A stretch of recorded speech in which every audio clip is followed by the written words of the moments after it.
Hello friends and welcome to High Five with me, Hansika. Today we're going to meet somebody who's been a heartthrob of the small screen and has given breakthrough performances on the big screen. And we welcome Rajiv Khandelwal. Welcome to the show. High Five. Thank you so much for having me on the show. Before we talk about your film, एक ऐसा question था जो हमेशा मेरे दिल में था कि एक दिन जब आप मुझे मिलेंगे तो मैं ये क्वेश्चन ज़रूर आपसे पूछूंगी. आपने बहुतों की ज़िंदगी बर्बाद की. अच्छा, I know what you're referring to. Yes, आपने बहुतों को ऐसे सिचुएशन में डाला कि उनकी ज़िंदगी तहस नहस हो गई. You ruined a lot of people. You mean to say कि मैं लोगों के घर जाके सच का सामना करता था? मुझे अक्सर लोग बोलते थे कि यार आप तो क्या कर रहे हो राजीव, वैसे बड़े बहुत प्यार से करते हो आप, बहुत ही पोलाइट रहते हो आप, बहुत ही जजमेंटल, बिल्कुल जजमेंटल नहीं होते आप.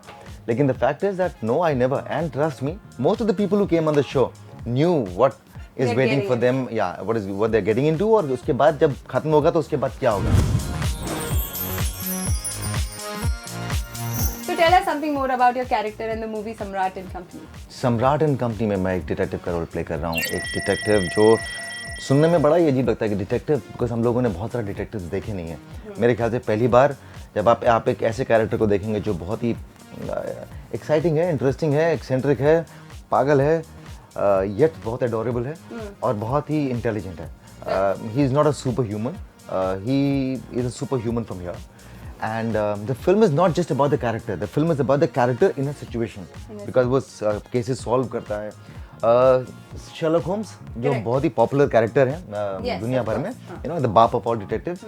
बस समझ लीजिए उन्हीं का जर्म है इसके अंदर, because हर डिटेक्टिव का आइडियल या इंस्पिरेशन Sherlock Holmes होता है. And we are calling it a suspense adventure. Yeah, it's an adventure because it's full of thrills. So when you start watching the film, you will get absorbed and sucked into the film, and then you will come out of it only after the climax. Yeah. Okay. I have another question कि ये detectives को हमेशा एक side kick क्यों होता है? मैं जब शूट कर रहा था मुझे समझ में आया क्योंकि डिटेक्टिव के पास फोर्स तो होती नहीं. Correct. उसके पास कोई असिस्टेंट होता नहीं. करमचंद के पास किटी होती है, शेरलॉक के पास वॉटसन होता है, सम्राट के पास में चक्रधर पांडे है. उसका कारण शायद ये होगा कि because you need someone to share your ideas with. Otherwise सब कुछ आपके दिमाग में चलता है. you need a bouncing board. Is why I realized that every detective needs a bouncing board, and that bouncing board becomes a part of his life. What is with the look?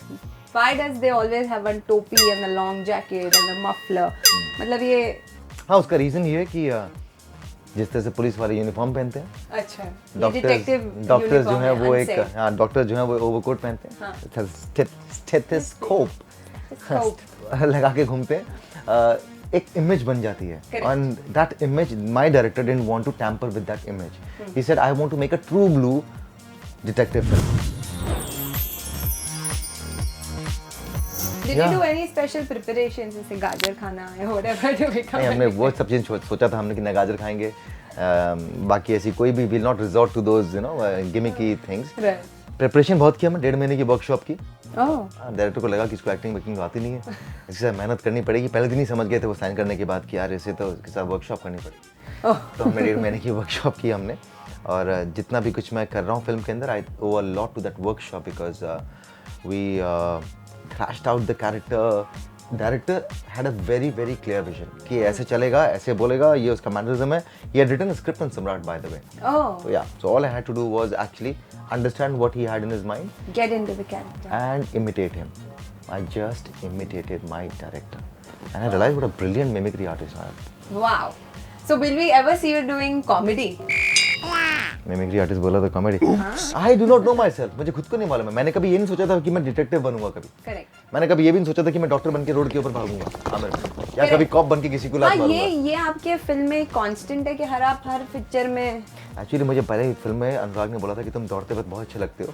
मेरे ख्याल से सब लोगों ने सुन लिया था, उसके बाद सब मुझे दौड़ाते हैं. हाँ, इस पिक्चर में भी आई एम श्योर एक रनिंग सीन तो है ना इसके अंदर. जैसे एक किसी का स्टैंडर्ड किसिंग सीन होता है, वैसे if they have you in the film that. अब ये क्वेश्चन है कि I am running towards or running away from someone.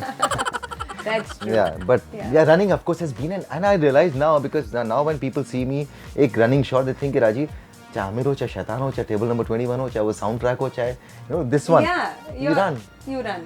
As long as I look good while I'm running, I don't mind work. Correct. So with that, we come to an end. Thank you so much for giving us time, and I wish you all the very best for Samrat and Company. And guys, thank you very much for watching High Five with me, Hansika. And stay tuned for lots of Bollywood gossips and lots of more celebrities coming in to chat with me. And yes, do subscribe my channel, High Five with me, Hansika.